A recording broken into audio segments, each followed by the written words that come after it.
Bonjour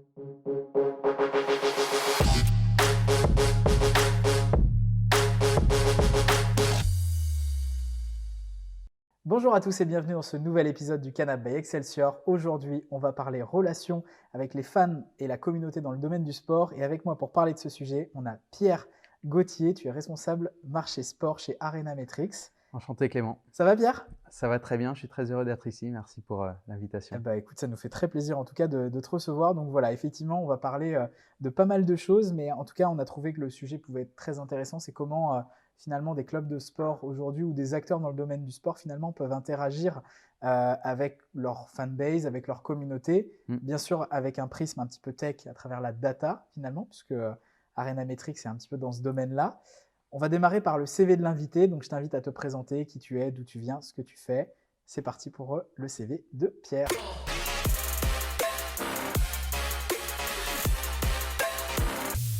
Ok, donc moi c'est Pierre Gauthier, je suis responsable du marché sport chez Arena Metrics. Donc ça fait 8 ans que je travaille dans le marketing sportif. Donc j'ai commencé en agence sponsoring, donc à rechercher des annonceurs pour des clubs de foot professionnels, le GC Nice, le RC Lens, la Juve, le Red Star, la JOCR. Okay. J'ai fait ça 5 ans. J'ai ensuite pris la direction d'une régie publicitaire, donc ActuFoot, qui parle du football amateur. Donc j'ai appris justement à manipuler un peu les audiences digitales, à essayer de les vendre, les commercialiser, les monétiser auprès d'annonceurs. J'ai fait ça 1 an et ça fait un peu plus de 2 ans que je suis chez Arena Metrics, donc une plateforme CRM qui vient se connecter aux sources de données d'un club, un logiciel billetterie, une boutique en ligne, une application, un site web. En fait, on agrège toute la data sur les communautés de fans et on fait en sorte d'apporter de l'intelligence pour les équipes marketing, histoire qu'elles communiquent davantage avec leurs fans, qu'ils puissent transmettre de l'émotion et ensuite, évidemment, commercialiser des produits puisque on a vocation à développer le chiffre d'affaires d'un club, d'une fédération ou d'un organisateur d'événements. Très bien. Alors justement, ce qui est intéressant avec ton profil, Pierre, c'est que tu n'es pas forcément un pur produit de la tech, du digital, mais tu te retrouves aujourd'hui dans une boîte effectivement qui propose une solution digitale. Moi, j'aimerais qu'on revienne justement sur aujourd'hui, déjà, qu'est-ce que permet la data finalement pour un acteur dans le domaine du sport. Alors moi, je ne savais pas, tu me l'as expliqué, et j'aimerais bien que tu le réexpliques aux personnes qui nous regardent. Déjà, d'où elle vient cette data finalement? Même pour une salle de spectacle, mais bon, là, on va prendre un exemple dans le domaine du sport. On est effectivement organisé en fait par marché dans notre société. Donc moi, je suis sur le sport, mais ce qui vaut pour le sport vaut aussi pour les festivals, pour les musées, pour les théâtres, toutes ces structures de spectacles vivants. Et donc pour un club, par exemple, toi, quand tu vas prendre un billet au Parc des Princes, tu passes par une billetterie en ligne. Tu as vu peut-être avant une publicité sur Facebook qui t'a un peu branché, qui t'a donné envie d'aller au parc. Et quand tu tombes sur la billetterie en ligne, tu remplis un formulaire pour ensuite réaliser l'achat sur une catégorie. Tu viens avec tes potes, tu viens en famille. Et en fait, toute cette donnée, elle est hyper importante pour le club puisqu'elle lui permet par la suite déjà d'être en relation avec toi autour du match pour t'envoyer la composition de l'équipe, pour te dire comment venir au stade, pour ensuite, après le match, t'envoyer un remerciement d'être venu, une enquête de satisfaction et en fait, derrière, te proposer aussi d'autres billets sur d'autres événements qui vont te plaire parce que tu auras vécu une expérience exceptionnelle le soir de l'événement. On n'est plus juste sur j'achète mon billet, j'assiste à la rencontre et puis terminé. En fait, il y a une série de communications qui se font grâce à la data que tu récoltes de l'utilisateur, finalement, de ton client. Exactement. En fait, il y a 20 ans, 30 ans, la billetterie, tu lâchais la billetterie. Vu que c'était le seul événement dans la ville, du coup, les gens allaient naturellement voir le match. Aujourd'hui, il y a tellement de choses qu'on peut faire autres qu'aller au stade que finalement, on est obligé d'avoir des méthodes data marketing pour justement faire en sorte d'aller capter des audiences et les faire venir sur un match pour juste leur faire vivre une expérience mémorable puisque l'enjeu, c'est de les faire revenir. Alors moi, ce que je trouve, il y a 2 points. Le premier point que je trouve intéressant, c'est qu'en fait, on se rend compte effectivement du coup que dans les clubs de sport, tu as des équipes marketing. Mmh. Et derrière, moi, ce que je veux comprendre, c'est finalement quels sont les nouveaux produits qui sont développés à destination de finalement cette communauté de fans, parce que c'est vrai qu'on parlait de billetterie, bon ça c'est assez classique. Et là, tu me disais peut-être reproposer des choses, de revenir vers eux avec des nouvelles solutions, des nouvelles idées. C'est quoi l'innovation dans les produits finalement à destination des fans aujourd'hui qui suivent un club?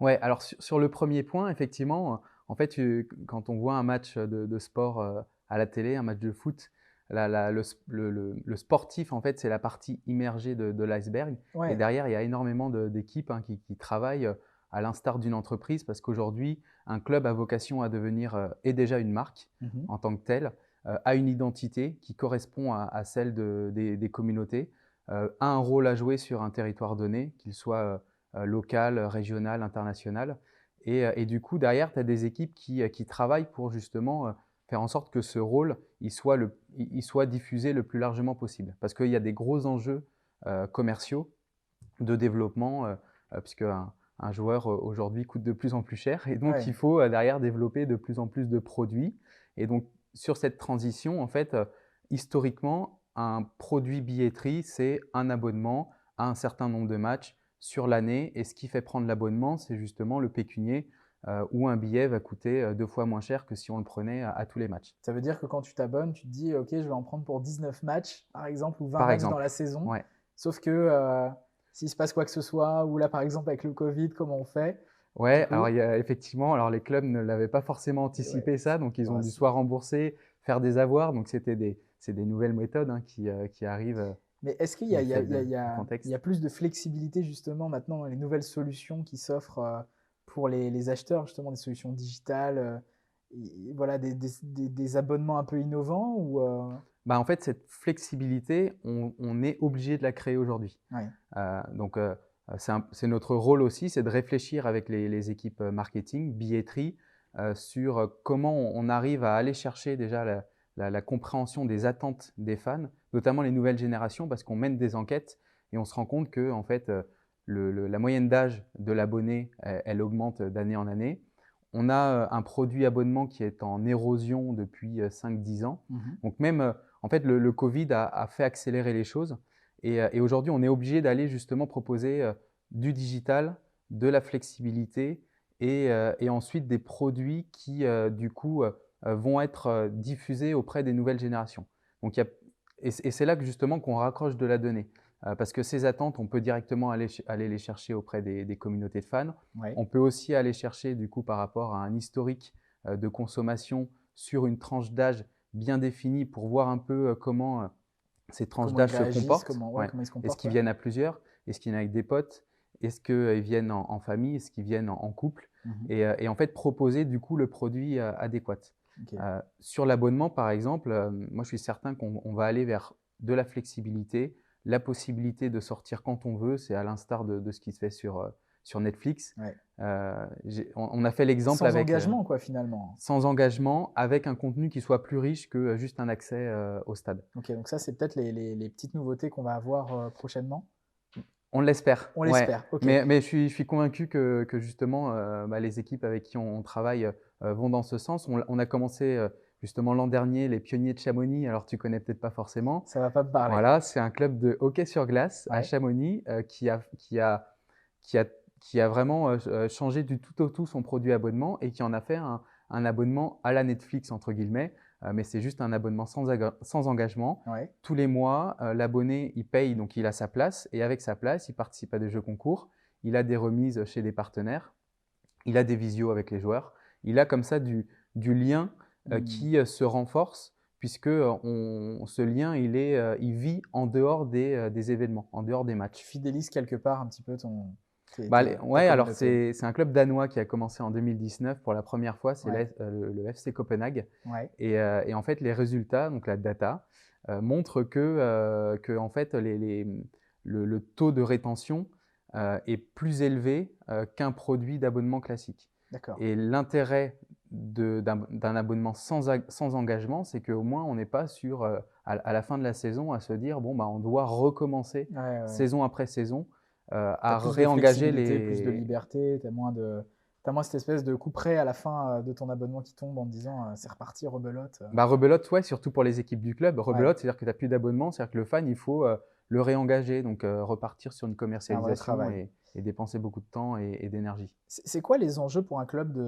d'avoir sa propre data sur une solution autre que, tu vois, un petit peu sur du Facebook, un petit peu sur du YouTube, voilà, de la data un peu éclatée. Mm. Ça sert à quoi finalement pour un club d'avoir de la data un peu centralisée? Alors déjà, la data des réseaux sociaux appartient aux réseaux sociaux. On va juste avoir un profil Ouais. de fan. Donc en fait, la donnée, elle est quand même assez minime Mhm.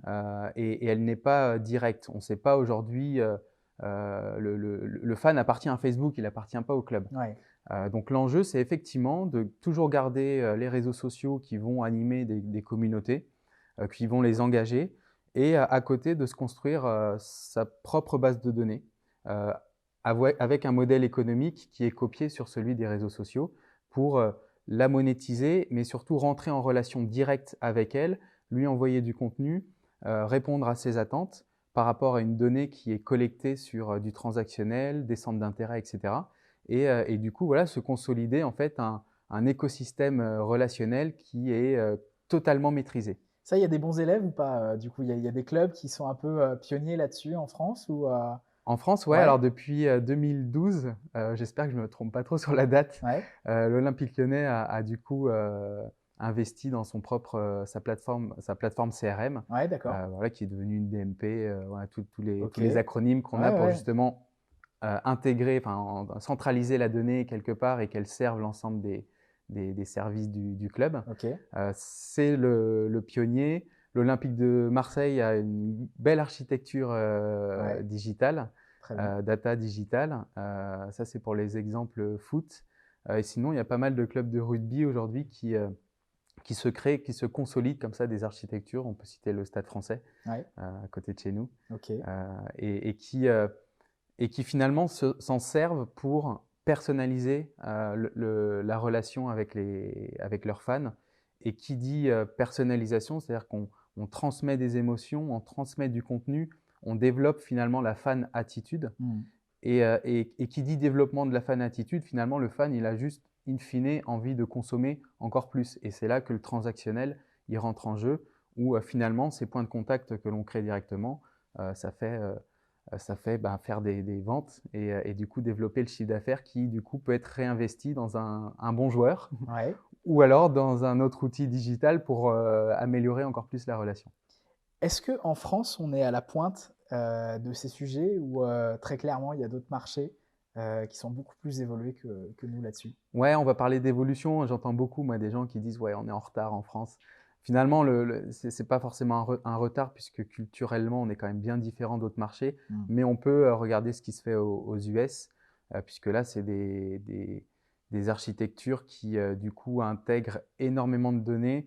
On a des relations fans qui sont full digital.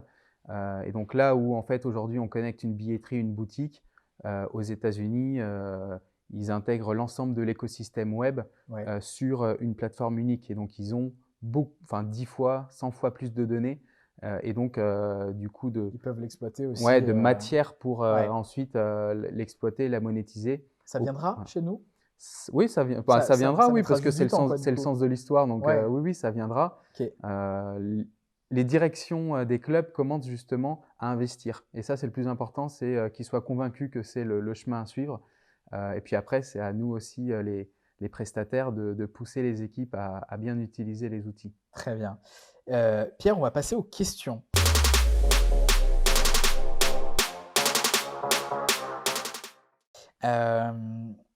Est-ce que tu as des rituels quand tu démarres ta journée? Je sais pas.